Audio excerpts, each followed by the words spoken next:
ஒரு காலத்தில் அசுரன் தாரகாசுரன் உலகத்தை ஆட்சி செய்தான். தேவலோகமே அச்சத்தால் நிறைந்தது. எல்லா தேவர்களும் ஒன்றிணைந்து சிவபெருமானிடம் அருளை கேட்டனர். சிவபெருமான் தியானம் செய்து கொண்டிருந்தார். அவரின் மூன்றாம் கண் திறந்து அதிலிருந்து வெளிவந்த தீப்பொறிகள் பிரகாசமாய் வானை நெருப்பு போல ஒளிவிட்டது.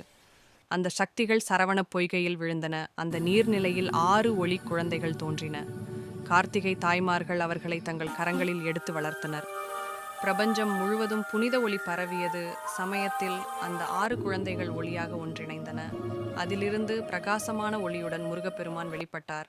6 முகங்களுடன் வீரமிகு சண்முகன். பார்வதி தேவி தனது அருளால் முருகனுக்கு வேல் வழங்கினார். அந்த வேல் நியாயத்தின் சின்னம். முருகனின் கையில் அது சக்தியின் அடையாளமாக பிரகாசித்தது. முருகன் தனது மயிலில் ஏறி சூரபத்மனை எதிர்த்து போரிட சென்றார். வானம் முழுவதும் ஒளி, மின்னல், போர்த்திரள். முடிவில் முருகனின் வேல் தீய சக்தியை வென்று உலகத்திற்கு அமைதியை வழங்கியது. போரின் முடிவில் சூரபத்மன் நெஞ்சில் தாழ்ந்து முருகனை வணங்கினான். முருகன் அவனை கருணையுடன் ஆசீர்வதித்தார்.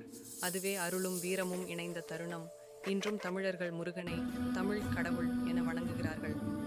திருப்பரங்குன்றம் முதல் திருச்செந்தூர் வரை அவரது 6 அடைக்கூடங்கள் அருளின் அடையாளம். முருகன் அருளால் நம் வாழ்விலும் வெற்றி நிரம்பட்டும்.